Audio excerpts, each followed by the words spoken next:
Hello everyone, it's Joy here. One of my minutes where I don't feel quite so bad, but I I've put out a couple of shorts, and I'll tell you what, it's been rough. It really has been rough, and I ain't felt like doing it too much of anything.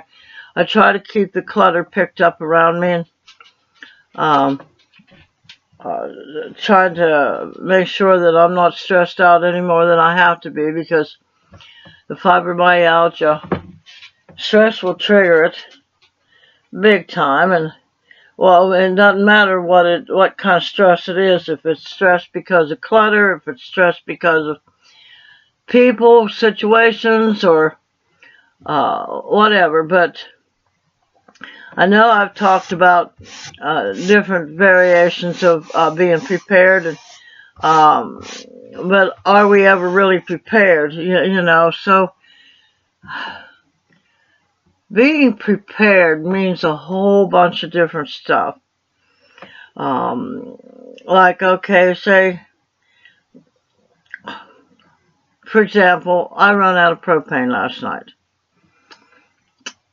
Was I prepared for it? Well, kind of, but kind of not. I mean, I kind of figured it was going to come at a very inconvenient time, but, and here's the thing.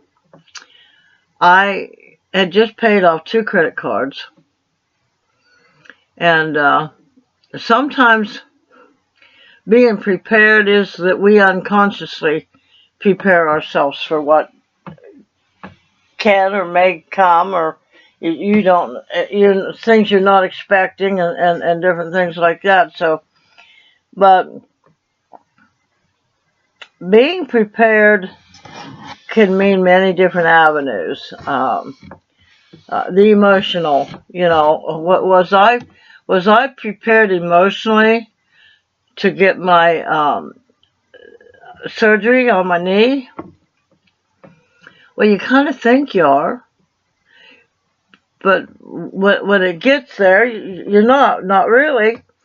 Um, and I've been told that it was going to be very painful, but in actuality, it hasn't been as painful to me as other people have stated that it was painful. Of course, now I have the fibromyalgia that goes along with it, so the pain from the knee triggers the fibromyalgia stress, and then my whole body starts hurting all over, and that's miserable. That's real miserable, because nothing you can do about it. Now, apparently, it seems like the Percocet that I'm taking for my knee pain, that kind of eases the fibromyalgia pain quite a bit. So, but I'll tell you what, are you prepared to be in a bad mood? I certainly wasn't, because here's the thing. Usually when I'm in the hospital or something like that, I'm very nice to people. It doesn't matter uh, what kind of pain or whatever I'm going through, or whatever the case may be, why I'm in the hospital. I'm very nice to the nurses and the doctors and everything, but I found myself the other day, I mean, I was right down mean to my occupational therapist. And I had run out of meds, and but I had half of a Percocet, and of course, and I had the other medicines that you could take along with that. It wasn't strictly for pain, but for other things too. But I had just went outside and trying to take my dog outside, and was I prepared to let my dog out? Well, so I thought I was.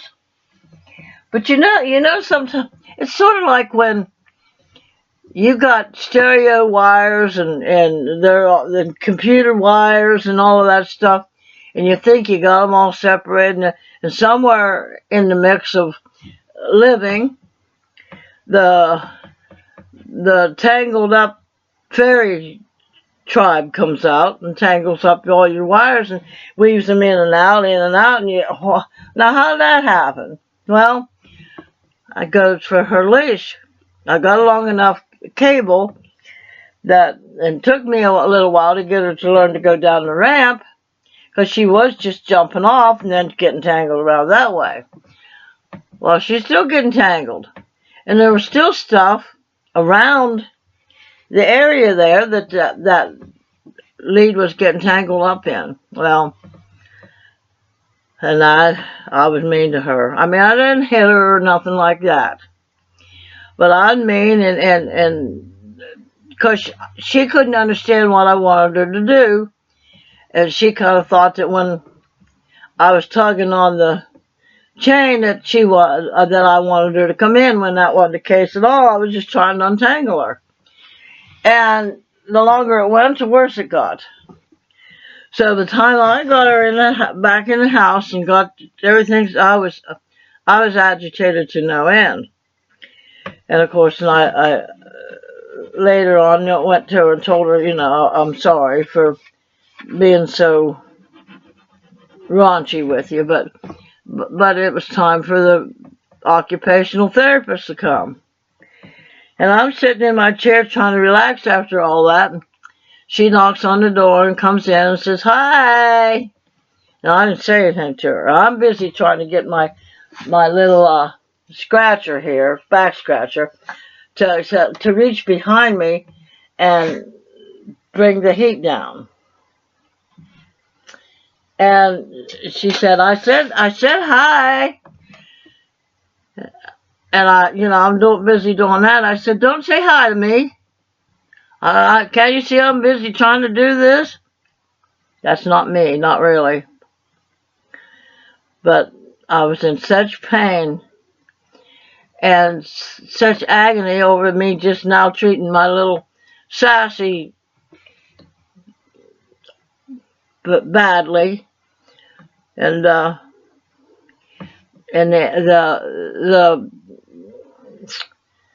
what is it? The exhaustion of trying to get her to be out and do her business. And I don't know. I'm trying to explain to the girl and so forth. But you get tired of trying to explain stuff to people, and then you got the stupidity questions they ask you, and the things they want you to do or don't do. And so was I prepared emotionally for what could ensue during that time? Any given scenario of that whole situation, that whole morning, could I have foreseen that was gonna make me all grumpy like that? Could I have foreseen that that particular episode was going to be so painful and so irate for me? No, I couldn't. How do you prepare for something like that? Well, I guess the bottom line is that I don't think you can prepare per se for any given situation. I think in a case like that, offhand that the pain that comes is going to be miserable. I think you got to know that ahead of time.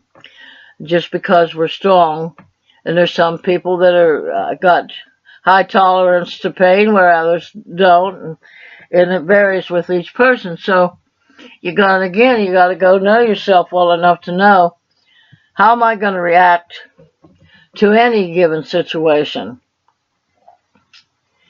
And I think that you got to be prepared to say, I am not going to let this get to me, no matter what it is. And again, that's easier said than done. So, can we be prepared all the way for any given situation? No, but we do the best we can. And know ourselves again. We have to know ourselves. But I'm looking at what I went through with the occupational therapist and the physical therapist is okay. First of all, the nurse came. Now, mind you, I didn't get to pick, but they said I could pick which ones I wanted. Oh, I didn't get to pick which ones I wanted, so they just automatically, somebody assigned them to come, and so the nurse came, and she did the usual and stuff like that, and put all the stuff in the computer. Now, here's the thing. And of course, the insurance company didn't send me the paper or anything until after it was almost over with, that this was what they allowed. So I had a nurse to come. She's the one that enrolled me into the treatment, took my vitals and all that kind of good stuff, and then told me that somebody else was going to be coming. Well, somebody else came, and here they were. They were the evaluation. So she came and evaluated what I needed. Did I need physical therapy? That kind of thing.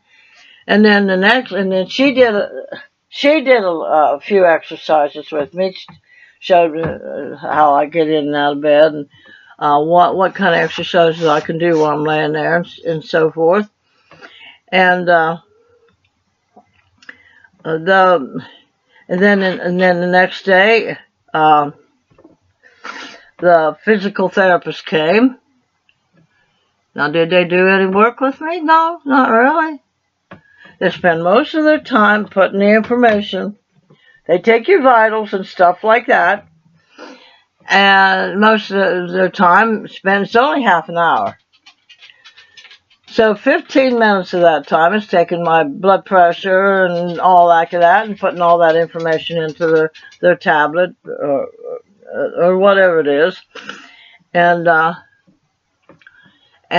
measuring my knee, how far back can I bend it, and all that kind of good stuff. So there was very little, if any, therapy. So, and then the next day, that same day, then the physical therapist came. There was no, again, most of it's putting everything into the computer and measuring my need and stuff like that. So it was no real what you call physical therapy. Any kind of physical therapy was me doing it when nobody else was around. So then the next day, male evaluator came out for occupational therapy. Now his job, which I thought he was going to, give me some exercises to do and stuff. No, he was an evaluator to tell me to see what all I did need so he could tell his assistant how to serve me when they got here, which they didn't come with them, So, and then the next day, the occupational therapist came, which still, most of it all was the time frame was doing my vitals and going in and putting this information into the computer. So there was very little occupational therapy or physical therapy. So my thing is, and like I said to several of them, I think there's way too many cooks in the kitchen. And I think that's one place where if they're going to weed out unnecessary jobs in any given organization, that is a place where they could start. Because Medicare has to pay once the insurance approves it. Then they have to come back and they have to pay these people for doing what? First of all, what I think they should have done, and that's any medical field, have one, which the first one that came was a nurse. I feel like she should have been trained, because she's from the same company, trained in occupational and the physical to be able to evaluate me and go back and say, okay, I want you to go for physical therapy to Joy Walker, and then go to the other one and say, I want you to go to. So there would have only been 3 people that was needed and all of that. So I think there's a lot of waste that Medicare is paying for. That's just like the armed forces here in the United States.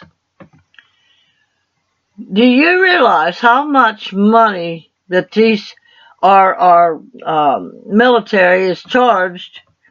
Well, we'll say, okay, we'll use this mouse. What they would be charged for that is outrageous. And of course, the government will pay that, when in reality they pay way too much. So there goes our taxpayers' money. That's just like any the health field. There's too many people in there trying to do jobs that one person can do. So if the nurse, if she wants to be in that field of therapy, okay, then learn. You're already a nurse, so go in here and learn what these patients need to have physical therapy and occupational therapy. And then you can go back and tell the workers, the assistants, which they don't go to a bunch of training. That's what the one said anyway. So the nurse coming in should be not only the nurse, but the evaluator to tell whether you need the physical or occupational or both. And then set the proper people up to come to you and do those things with you. And so to me, I think that's a waste of money. It doesn't matter who it looks like is paying for it. So, okay, when we have our jobs and stuff, we pay into Medicare. And the taxes that are paid also are paying extra people stuff that don't need to be paid out. There's too many people that have these jobs that one person could perform. And or maybe 2, because the physical therapist should be able to know how to handle the occupational one too. So bottom line, all you would need is two people. The nurse with the nurse's job, and evaluating whether they need, what kind of therapy they need. And then send in one person that can do the occupational and physical therapy. So right there, you can cut out thousands and thousands of dollars that's being paid out that don't need to be paid out. So, but that's what I concluded with that. But so to be prepared for something like this, well, I mean, I knew that I was, that I was having the operation. But what about things that you don't know is coming? Like, okay, you go outside and you got a flat tire. Did you know that was going to happen?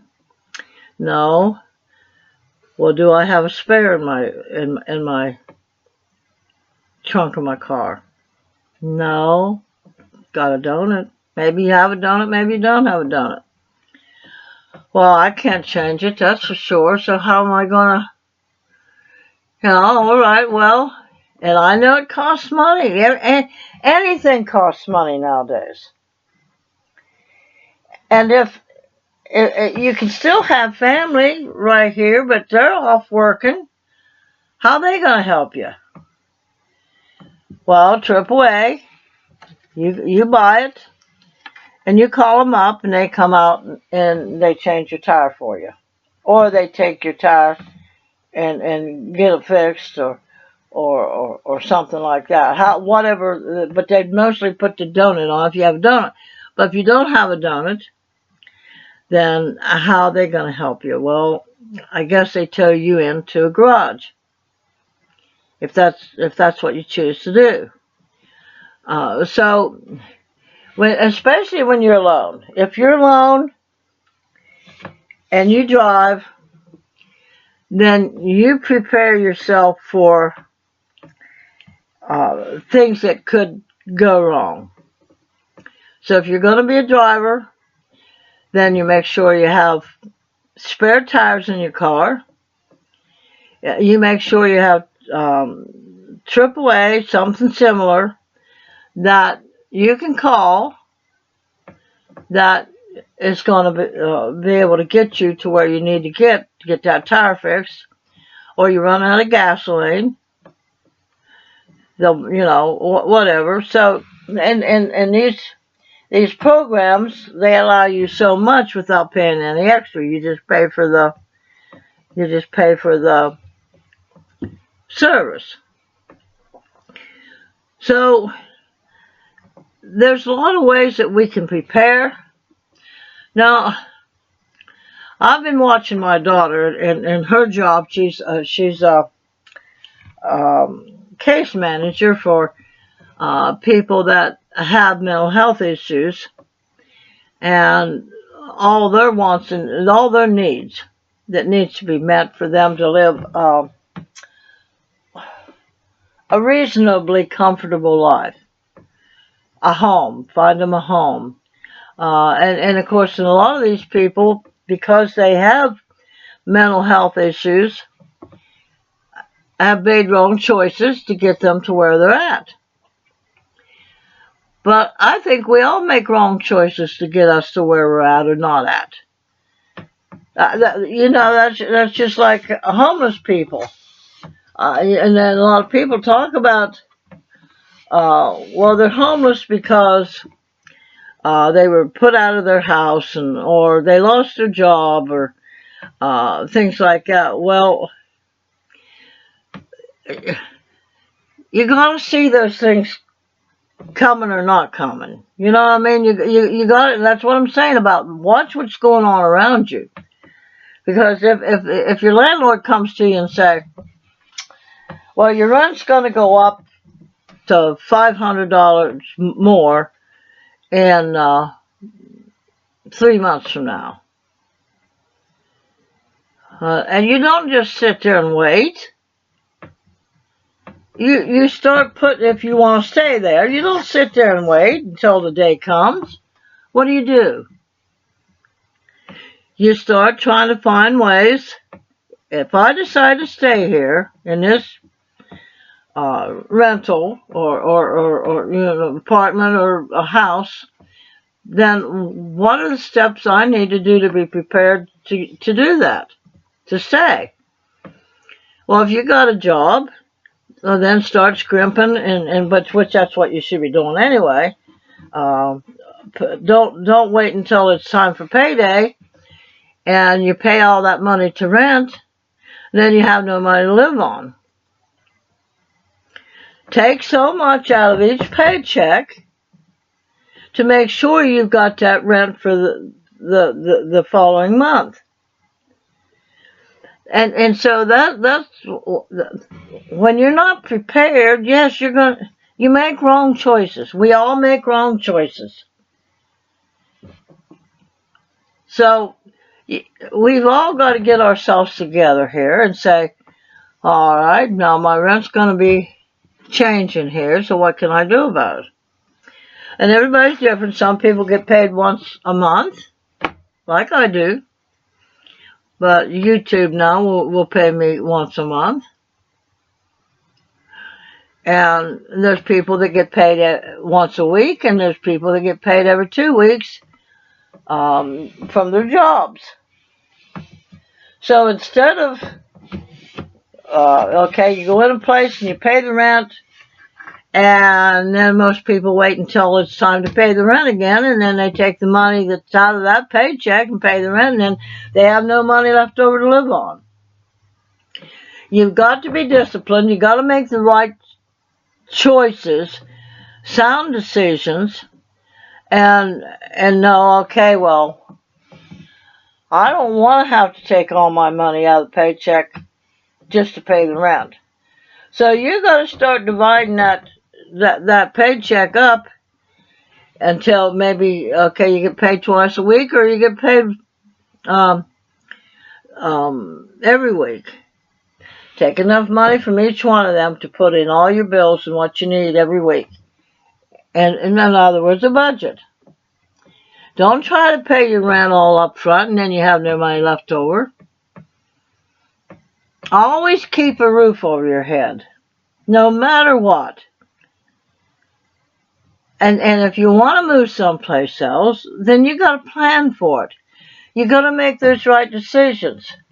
Start looking while you're saving up money. And of course, a lot of people say, well, you can't save any money nowadays. Well, to me, somebody that has $60,000 is making at least $60,000 a year. Yeah, you can. You just got to be disciplined. That's all. And that's like with me. I make, well, what I bring home after they take my insurance payment out, I come away with $1,170. Just automatically take 10% of that out every pay and put it aside. And then when the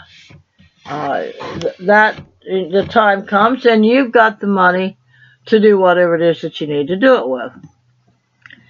So I'm getting tired, folks. So I'm gonna sign off now. But again, our lives are based upon our choices that we make, upon our words that we speak, upon the thoughts that we think, and the things that we believe. If you believe you can, then you're right. If you believe you can't, you're right. Because it all comes from you, comes from us. What we believe is going to be what our life is going to be. And I wish everybody could get that into their thinking process. Look around and see what kind of choices you made and what you've been thinking about where you're at in life. If you have a good life, fine, and you've put yourself into that good life because of what you think and what you say and what you believe.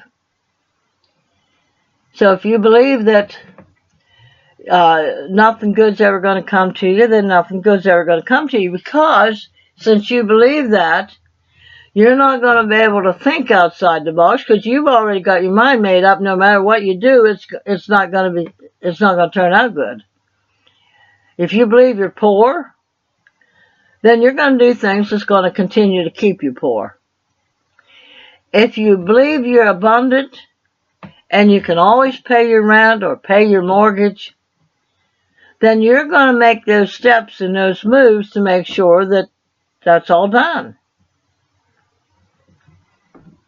And I know it's a hard pill to swallow, that it's because of our choices. And I know there's a lot of things out there that just happen suddenly and you don't expect it. But somewhere in our brain we can allow for uh, mishaps to happen. Don't think on them so they won't happen, but just say, well, anything could happen, so maybe I should start putting some money aside for whatever. A refrigerator breaks or something like that. Be prepared for whatever may come. Take those steps. Don't sit there and say, well, there's nothing I can do about it. As long as you've got some sort of income coming in, you can put yourself on a budget. You don't have to have the top-notch clothing out there in the world. You don't have to have meat every time you sit down to eat. In fact, I just had a bowl of cereal. That's what I had for dinner. So start thinking outside the box. Don't think in that box that society has put us in. Because one size don't fit all. There's more than one cookie cutter. There's more than one scenario, and each person's life is totally different than the others. So look at your life and what it is that you need for your life. Don't look at Tom, Dick, and Harry over here and see how they're doing it, because theirs is going to be different than yours. But what can you do? What can I do to make my life to go smoother and easier and everything's taken care of? Well, here's I didn't have the money to pay for this fuel today. I paid off my credit cards, and I had put some on my one credit card because of food, and I just give my daughter the card and she could go get what I needed to make things easier on her, to make things easier on me. Now, I got food in the house, but all of it, you have to do certain specific things to cook it and everything, and that's just not that feasible for me right now. So, and then I had the other credit card and I didn't realize they would do this, that the annual fee they charge you. Now, I'm not sure whether or not what they did charge me and put on my card, whether or not that's once a month or whether that's going to happen again. So I'm going to have to get that paid off. So what I did with my propane this morning, when I first talked to her, I said, well, I don't have it. It was $641, something like that. And I didn't have the money for that. All I had was my credit cards, and I just paid them off. I did not want to have to put anything more on it when any more so than what my groceries had cost on the one. So I sat down and thought about it for a while, and then I called him back up and I said, okay, I figured out a way to do it. So I put the fee for testing for leaks on one, and then the other one I put the propane, which was $441 for that. So now I'm right back to where my credit cards have got. I got to start paying on them again. So, but come payday, I can handle that, which I get paid on the 1st. So I was prepared with credit cards. And I know everybody yelled, well, you don't want to. Yeah, well, sometimes you have to. If I had not had those credit cards, I would be cold. Now I got the 30-pounders that my son-in-law hooked up today, and naturally those wouldn't last very long either. But my other tank, that's going to last me quite a while. So there's many different aspects of being prepared and knowing yourself, what it is that you want in life, how you want to create your life. the life you desire?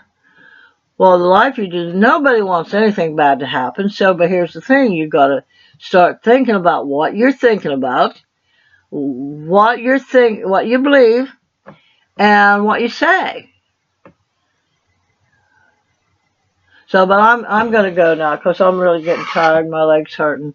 But remember, a merry heart doeth good like medicine, but a broken spirit will dry up your bones.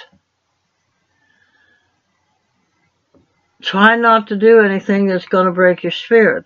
Be prepared for any kind of scenario that may happen, because you never know when something may cross your path.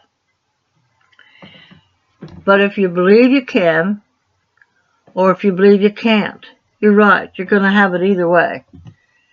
You're either going to have what it is that you believe, because you believe it, and you think it and you speak it, or you're going to have what you don't want because you spoke it anyway and you believed it. You're going to have whatever it is that you believe and you speak. So, if you believe you can, then take that first step to get you to where you want to get, to the next step, to the next step, to the next step, depending on how many steps there are. And you'll get your desire, the kind of life you want to live. And that includes anybody else coming in making any decisions or whatnot for you. If there's people coming into your life that's causing havoc in your life, then you know what you got to do, don't you? Really, truly. You got to uninvite them out of your life, at least ways until that all changes. So, you have a great day. Love y'all. Talk to you soon.